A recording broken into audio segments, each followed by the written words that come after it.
আমি দেখতেছি এখানে এক ভাই পাঙ্গাস নিয়ে বসে আছে। আমি দেখি জিজ্ঞেস করি পাঙ্গাসের দাম কেমন? পাঙ্গাসের দাম কেমন? পাঙ্গাস 170 টাকা। কত 70? 170। 170 টাকা পাঙ্গাস মাছ দেখছেন। আর তেলাপিয়া কত করে? তেলাপিয়া 200 টাকা। তেলাপিয়া আছে 200 টাকা। আসসালামু আলাইকুম, শুভ সকাল। আমি এই মুহূর্তে আছি নোয়াখালী পানকেন্দ্র চৌরাস্তা থেকে বলতেছি। আজকে দেখাবো আপনাদেরকে সকালবেলা যে দৃশ্যগুলো, সকালবেলা এখানে কি কি বসে, কি কি সরে পাওয়া যায়। চৌরাস্তা যে রাজমহল আছে, রাজমহল ধরে আমরা হেঁটে যাচ্ছি রাস্তা পাশ দিয়ে।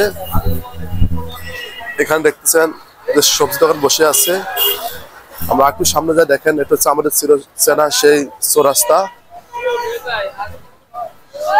সকালবেলা দৃশ্যটা আসলে খুবই সৌন্দর্য। সবাই অনেক দূর দূরান্ত থেকে আসে মাছ নেওয়ার জন্য। এখানে পাইকারি ভাবে মাছ বিক্রি করা হয়। সবাই এখান থেকে মাছ ক্রয় করে তাদের যে গ্রাম্য হাট আছে সেখানে এগুলো বিক্রি করে। খুব সুন্দর দৃশ্য দেখছেন, সারি সারি মাছ নিয়ে সবাই বসে আছে এখানে। এটা হচ্ছে সকালবেলা চৌরাস্তার দৃশ্য।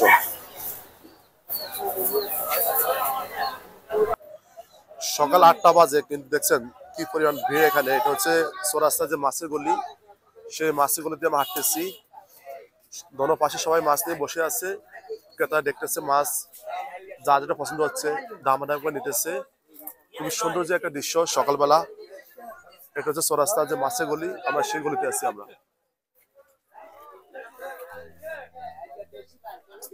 আসসালামু আলাইকুম, ভালো আছেন নি? আলহামদুলিল্লাহ। মাছের দাম কিরকম? দাম সীমিত। সীমিত কেন? রুই মাছ কত করে? 350 টাকা। সবগুলো দেশি মাছ? জি।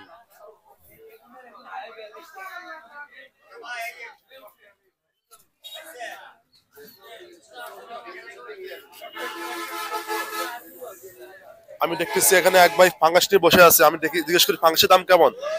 পাঙ্গাসের দাম কেমন? পাঙ্গাস 170 টাকা। কত 70? 170।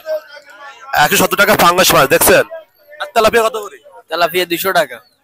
তেলাপিয়া আছে 200 টাকা। মাছের দাম কেমন, মানে কম আছে? আছে 90 টাকা ধরুন দেবো, 90 টাকা। যাক, মোটামুটি আজকে অনেক মাছ উঠছে বাজারে। যা দেখলাম মোটামুটি মাছের প্রাইস কিন্তু একদম কমের ভিতরে আছে। যাক, ধন্যবাদ সবাইকে যারা দেখতেছেন আমাদের ভিডিওটা। সবাই একটু শেয়ার করবেন আর সবাইকে আমাদের উৎসাহ দিবেন, যাতে আমরা নোয়াখালী আরো অনেক লোকেশন তুলে ধরতে পারি আপনাদের মাঝে। আপনারা যেভাবে বলবেন আমরা সেভাবে আপনার জন্য ভিডিও তৈরি করবো। ধন্যবাদ সবাইকে, আল্লাহ হাফেজ।